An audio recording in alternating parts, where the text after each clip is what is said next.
seja muito bem-vinda, seja muito bem-vindo. O CNT Notícias RS está no ar. Acompanhe os assuntos de hoje. Emergências dos 4 hospitais públicos de Porto Alegre operam com superlotação por conta da gripe.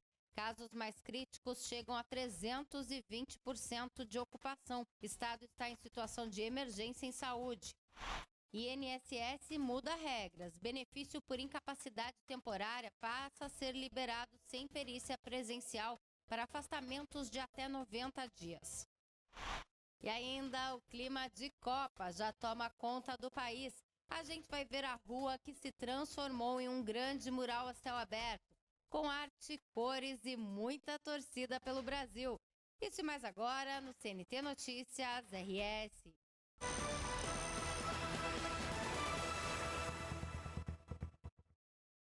O Rio Grande do Sul está em situação de emergência em saúde. 2 hospitais da capital operam em mais de 4 vezes a capacidade do setor de pronto-socorro. O Rio Grande do Sul espera abrir mais 1.800 leitos para atender emergências. No último mês, o estado decretou emergência em saúde pública, após um salto de 533% nas internações de pacientes por causa da influenza, o vírus da gripe. O estado enfrenta a superlotação de hospitais e Porto Alegre novamente vive um cenário preocupante. As 4 emergências de hospitais de alta complexidade operam com superlotação nos últimos dias na capital. Nesta sexta-feira, as situações mais críticas estavam no Hospital de Clínicas, com 324% de ocupação, e no São Lucas da PUC, com 320%. A Santa Casa operou com 250% de ocupação na emergência e o Hospital Conceição com 153%. Isso significa que os pacientes foram atendidos de forma improvisada, em alguns casos até mesmo nos corredores, já que os atendimentos superam a quantidade de leitos disponíveis. O problema se repete nas unidades de pronto atendimento. O governo estadual tenta reverter a situação com a Operação Inverno Gaúcho. A iniciativa conta com um repasse aos municípios de R$15.560.000 para fortalecer e ampliar as ações de assistência à saúde durante o período mais frio do ano. E a orientação da Secretaria de Saúde do Rio Grande do Sul é procurar atendimento hospitalar de emergência apenas em casos muito graves para evitar a sobrecarga do sistema. E a gente ainda continua falando de saúde, mas agora focando mais no país. A dificuldade de enxergar está entre as deficiências mais frequentes no Brasil. Dados do censo de 2022 mostram que 7.900.000 pessoas têm deficiência visual por aqui. E quando se fala em perda visual, uma parte importante dos casos está ligada a causas que podem ser diagnosticadas e tratadas com acompanhamento adequado. Abril Marrom é um mês de conscientização sobre a prevenção da cegueira. E os números ajudam a dimensionar esse debate no Brasil, em que quase 8 milhões de pessoas têm dificuldade de enxergar. Campanhas como o Abril Marrom é importante porque chama a atenção das pessoas para ter cuidados com a saúde.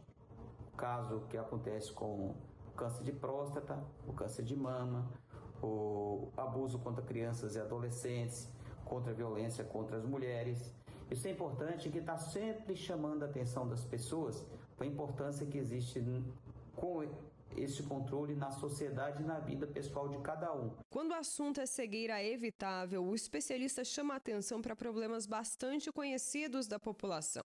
De acordo com o relatório do Conselho Brasileiro de Oftalmologia, catarata e erro refrativo não corrigido somam 74,8% dos casos de deficiência visual. As causas evitáveis de cegueira, as principais, são os erros de refração nas crianças e adolescentes, principalmente, que são a miopia, hipermetropia e o astigmatismo. E o tratamento é feito através de lentes corretoras, como os óculos.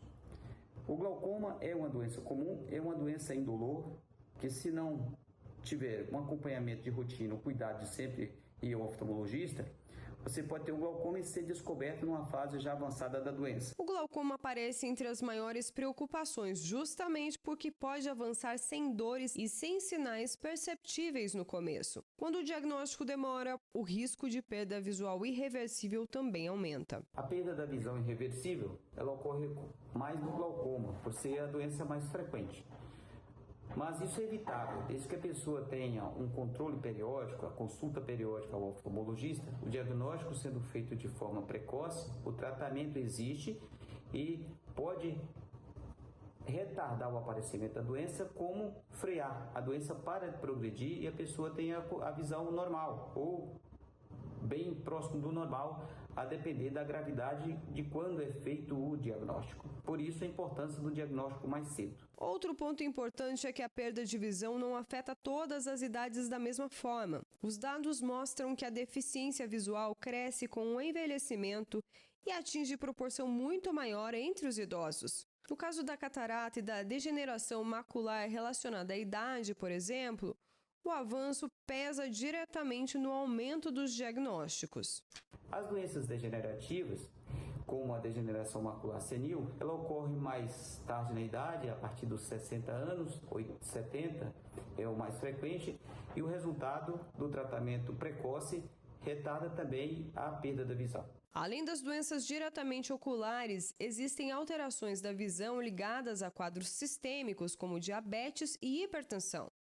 Nesses casos, o acompanhamento contínuo também influencia no resultado, porque amplia a chance de diagnóstico e de controle da evolução da doença.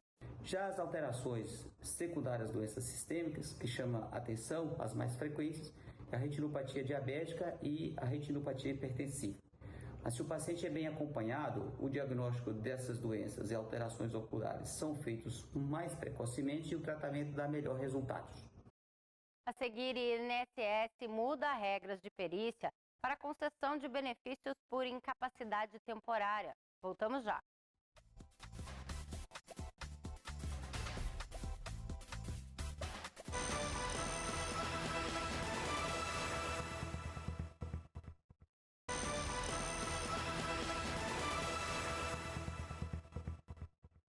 Uma mudança importante no atendimento do Instituto Nacional do Seguro Social. Agora, o benefício por incapacidade temporária pode ser concedido sem perícia presencial, em casos de afastamento de até 90 dias. A nova regra do INSS marca um avanço na digitalização dos serviços. Com a atualização do sistema Ateste-Med, o segurado não precisa mais ir até uma agência para pedir o antigo auxílio-doença. Tudo pode ser feito de casa. Basta acessar o aplicativo ou site Meu INSS, anexar atestados e exames e aguardar a análise remota dos médicos peritos. Mas antes de enviar, é preciso atenção na organização dos documentos. Quando uma pessoa fica doente ou sofre um acidente, precisa pedir um auxílio-doença no INSS, a primeira coisa que ela precisa entender é que o perito do INSS não vai avaliar a doença em si. Ele vai avaliar se aquela doença impede a pessoa de trabalhar. E é por isso que a organização dos documentos médicos antes de enviar pelo aplicativo é o passo mais importante de todo o processo. Não basta juntar um monte de papéis antigos e mandar de qualquer jeito.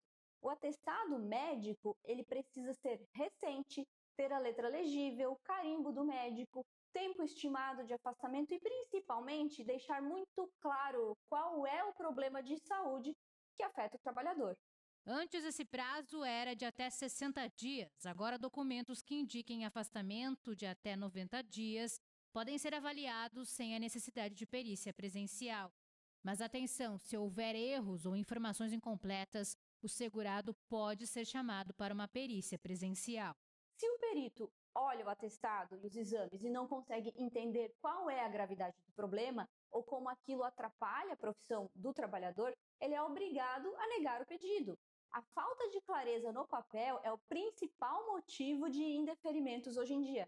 Muitas pessoas acham que só porque o aplicativo Meu INSS facilitou o envio dos documentos pelo celular, o benefício está garantido. Mas a facilidade é só no envio, não na aprovação. O sistema digital substitui apenas a fila na agência física. a análise do perito continua sendo rigorosa. A expectativa é que a medida reduza a burocracia, acelere o atendimento e ajude a diminuir ainda mais a fila do INSS em todo o país. Daqui a pouquinho a gente fala da rua que se transforma para torcer pela seleção brasileira. Voltamos já.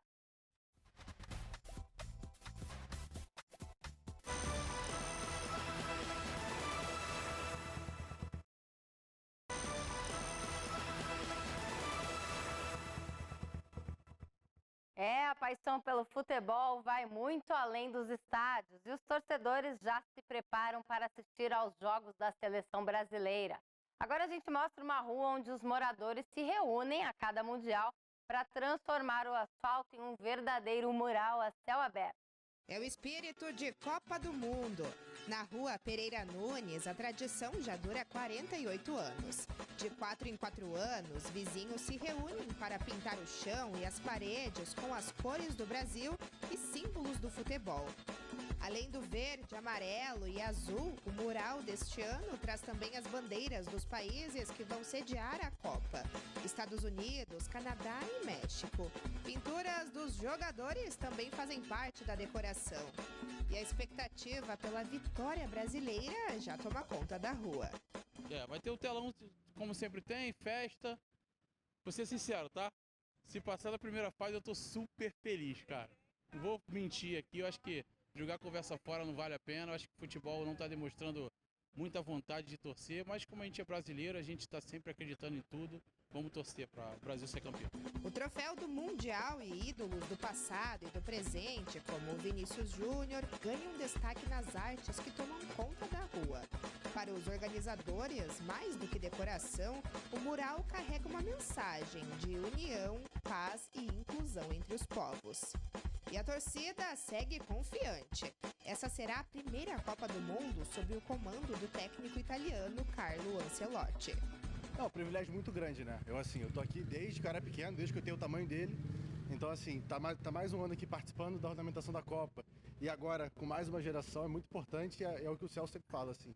É pra ele que a gente sempre faz essa ornamentação e mantém essa tradição. Eu acho legal, é uma alegria, né? Toda a Copa do Mundo eles fazem isso aqui, né? Não é a primeira não, tem sempre isso. Tomara que dê sorte, né? Que o Brasil ganhe um títulozinho aí a mais, tá precisando. E o Rio de Janeiro vira palco de expectativa e esperança. Lugares onde a arte e o futebol se encontram para manter viva a tradição e a torcida pelo Hexa.